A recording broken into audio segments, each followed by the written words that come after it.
Hi friends, ഞാനിന്നിവിടെ ഉണ്ടാക്കാൻ പോകുന്നത് കോട്ടയം സ്റ്റൈൽ ഉണക്കമീൻ വറുത്തതാണ്. അതിനാവശ്യമായിട്ടുള്ളത് എന്തൊക്കെയാണെന്ന് നമുക്ക് നോക്കാം. ഞാനിവിടെ പാൻ വെച്ചിട്ടുണ്ട്. അതിലേക്ക് നമുക്ക് ആവശ്യമായ എണ്ണ ഒഴിച്ചു കൊടുക്കാം.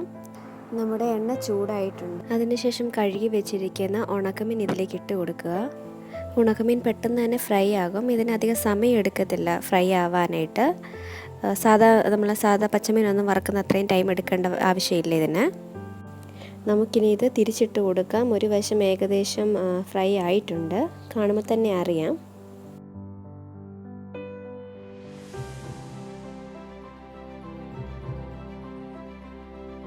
മറിച്ചിട്ട വശവും ഫ്രൈ ആയിട്ടുണ്ട്. നമുക്കിനി ഇതൊരു ബൗളിലേക്ക് മാറ്റാം.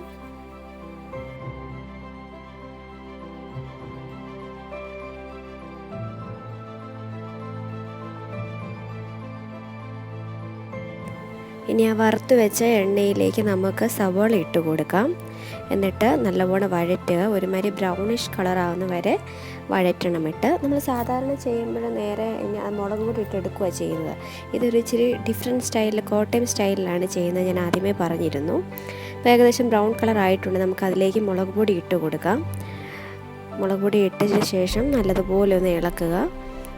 അധികം കരിഞ്ഞു പോവല്, ചെറുതായിട്ടൊന്ന് മൂത്താൽ മതിയാകും. നന്നായിട്ടൊന്ന് ഇളക്കി കൊടുക്കുക.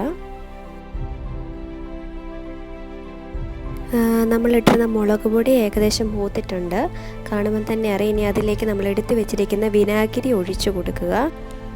വിനാഗിരി ഒഴിച്ച് കൊടുത്തതിന് ശേഷം നല്ലപോലെ ഒന്ന് ഇളക്കി കൊടുക്കണം. അരപ്പിൽ അതൊന്ന് നല്ലപോലെ പിടിക്കാനായിട്ട്. ഇപ്പം ഏകദേശം കാണുമ്പം തന്നെ അറിയാം വിനാഗിരി ഇതിൽ നല്ലതുപോലെ അരപ്പിൽ പിടിച്ചിട്ടുണ്ട്. ഇപ്പം അത് ഏകദേശം തിക്കായിട്ടുണ്ട്. നമുക്കിനി വറുത്ത് വെച്ചിരിക്കുന്ന ഉണക്കമീൻ ഇതിലേക്ക് ഇട്ട് കൊടുക്കാം. എന്നിട്ട് അത് നല്ലതുപോലെ ഒന്ന് മിക്സ് ചെയ്തെടുക്കുക.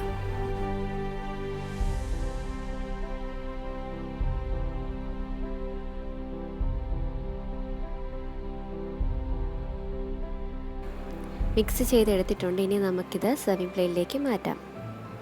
ഞാനിതൊരു സെർവിങ് പ്ലേറ്റിലേക്ക് മാറ്റിയിട്ടുണ്ട്. എന്തായാലും എല്ലാവരും ഇത് വീട്ടിൽ ട്രൈ ചെയ്ത് നോക്കണം. ഫീഡ്ബാക്കും അറിയിക്കണം. അപ്പം വീണ്ടും കാണുവരെ നന്ദി, വണക്കം.